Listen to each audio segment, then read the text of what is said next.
One of my favorite things is we had beautiful prep parties. They were just gorgeous. And during my term, we built a lyre. And it was, I don't know exactly how tall it was, but it was tall enough so that I could stand in it wearing 5-inch heels with a formal and not touch the top of it.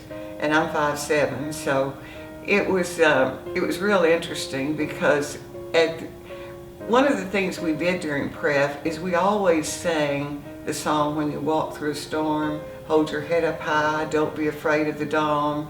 I don't know if other years did that or not, but it's a very emotional and moving song.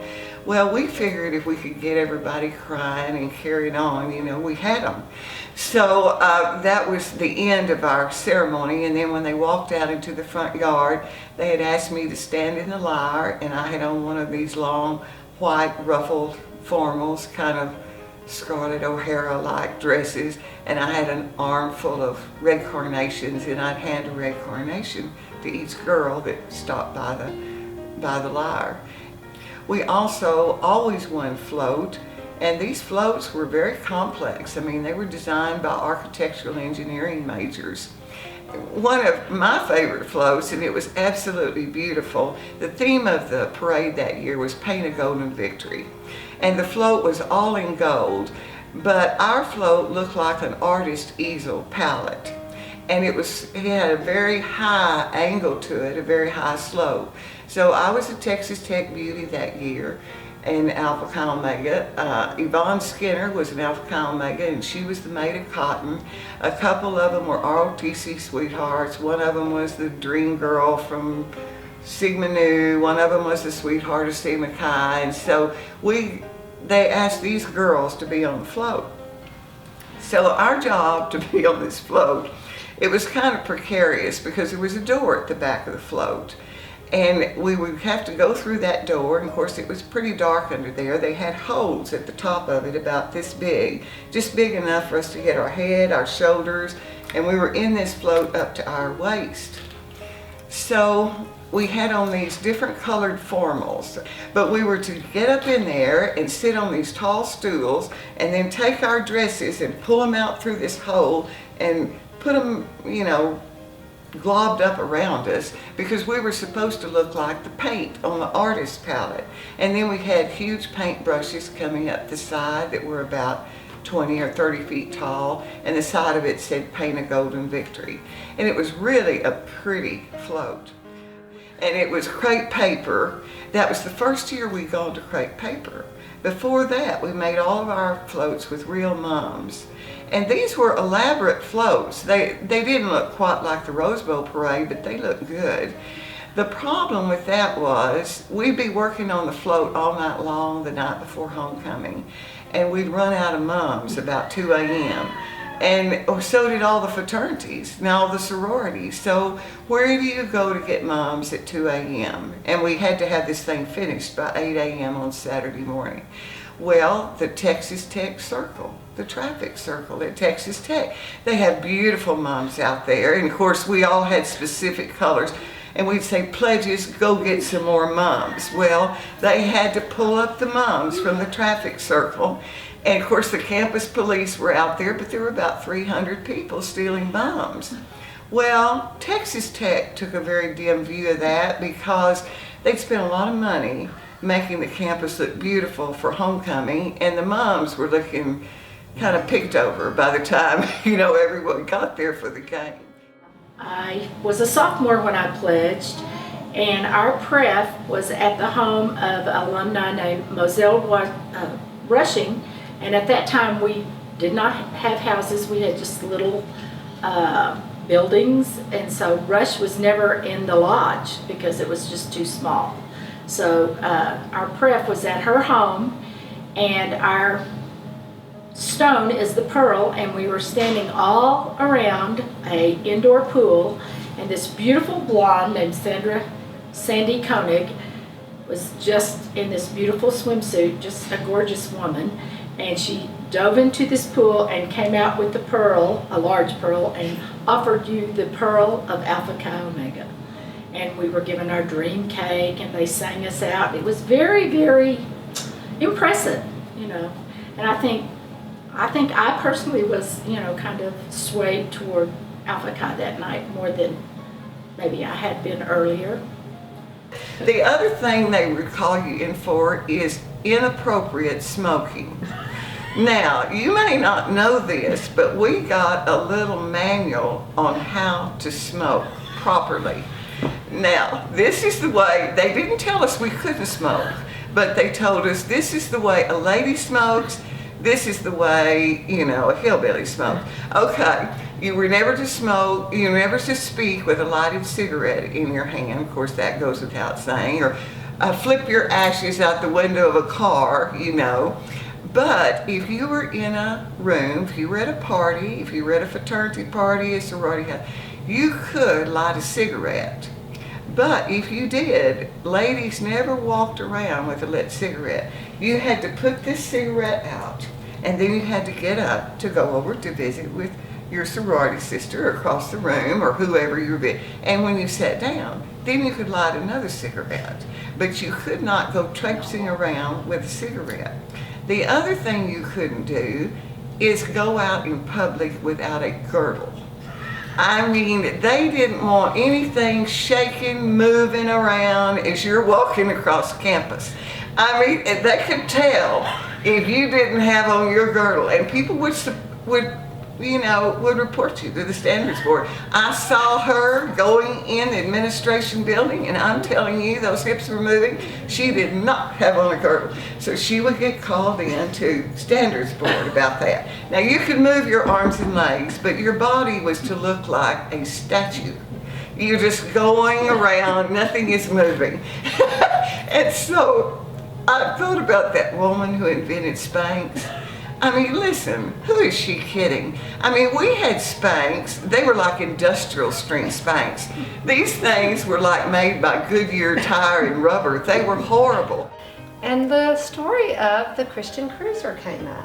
Do you remember that? Yes. Yeah. Wonder how many other people remember the Christian Cruiser. Yeah. We were not a part of this story, but we did hear all the details. So anyhow, they Evans and Forney lived across the street from a Baptist church that was on University. Yeah. And anyhow, they had some buses over there. And one day they discovered that the keys were left in them. And they had been partying just a little bit. So they went over to the parking lot, this whole group of Alpha Chi Omegas, and got in the bus, and they went cruising in the Christian Cruiser. Now the story is, Forney had to drive, and somebody else had to work the shift because it was so hard to drive the bus, and they were not bus drivers, and somebody else, and Randall was in the back going, hanging on, just saying, I was not part of this, I was not part of this. So you'll hear the famous Christian Cruiser, and you know, to be honest with you, I think they took it out more than once. Not a whole lot, but definitely more than once. Anyhow, so cruising in the Christian Cruiser was definitely a big story of the 70s. You know, that's right. And this summer we got to go to National Convention because we had to be there to see Wynn and give her crown. So it's amazing how just being around something like that gets you so fired up. When we stood under, I always get so teary, when we stood under our Gamma Rho flag among all the flags that were hanging in the ceiling, it was so cool. And you just, even though it's been all these years, you just go, wow, this is really neat. This is a big deal. I know some of y'all don't think that the lodge ever changes. I know when we were collegians, we think, oh my gosh, the lodge never changes. We want a shiny new lodge. Well, collegians, when we were in this lodge, everything was peach. And when I say everything, the furniture, the carpet, the walls, the curtains, even I think the blinds on the windows, including during recruitment. You know, the year Princess Di got married, well, they dressed us in these lovely peach dresses that look just like Princess Diane's. So every time you think that nothing ever changes, look back in the 80s photo books. You'll see a peach dress and know that somewhere 100 poor girls had to wear this lovely peach dress that we probably thought was beautiful then, and now we look back at it and think, holy cow, we wore that? So to this day, when I think back, you know, I think as you grow up, and it doesn't matter if you're in your 30s, your 40s, your 50s, you're, you know, 107, I think that you can, when you had a sorority experience like the kind of sorority experience that you're supposed to have, which so many of us did, when you have that experience and you're able to draw back on it, if I was forced to choose, that was my favorite self. And I know that it's not PC. I know I'm supposed to say that I get better with age and that let's just be honest. I look back on that time and I think, you know, that was my favorite, that's still my favorite version of me. I think prep was my favorite, even though it was kind of turned out to be a disaster.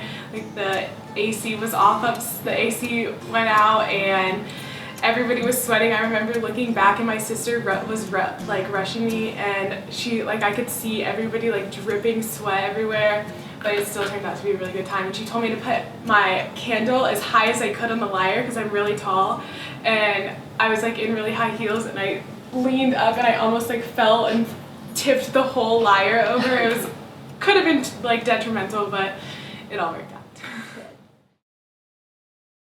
Did you forget to mention all the fun stuff we do? Sounds like fun. Tell me more. Tell me more.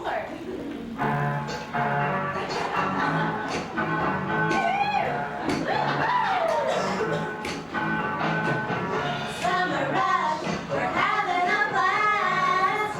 Summer rush, it's happening so fast. I know a girl, cute as can be. An alpha kind, she ought to be.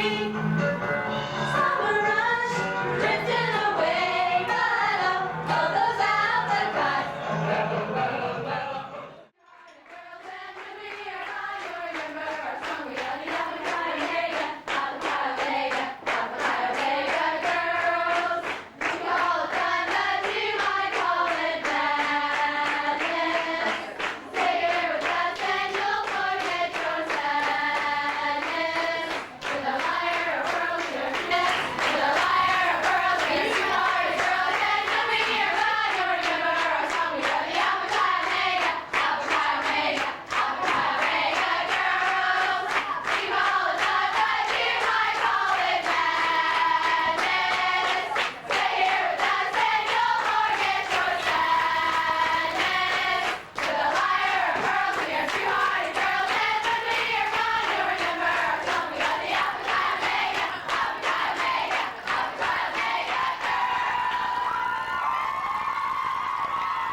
And as you go through life, you'll meet girls in other sororities and chapters who you'll be very good friends with.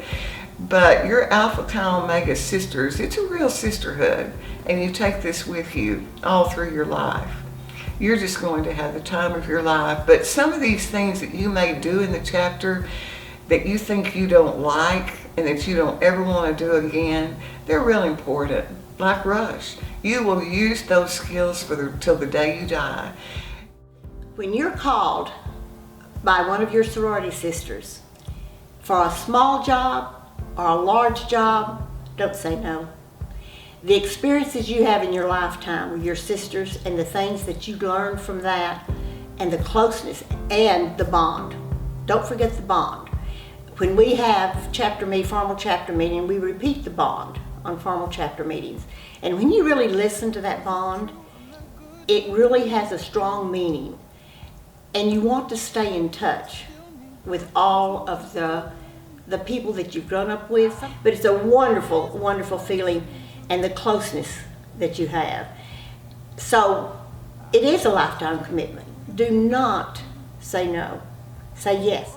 To this day, the things that Wynn, Leslie, Betty, and all the other people that came out and taught us things as alumni, I still carry them with me to this day. And I know all you little collegians out there, y'all will understand this someday, that you will keep these things with you. I'm 51 years old and I still remember the things that they've taught me. I'm proud to be an Alpha Chi because it's like something that's bigger than myself, and I can help people and all the new members.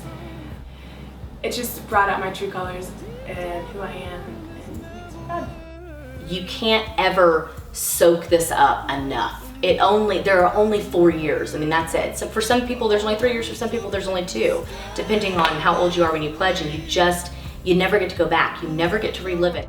And towards the end of the night, when everybody was like relaxed and they weren't so worried about taking pictures anymore, everybody was like dancing in front of the band, and like I just like kind of clicked for me that like this is like my home, and like I'm gonna cry. I'm about to be done, and like I really do love being here, and I love these people so much, and I don't know, I just loved it so much watching everybody be so happy.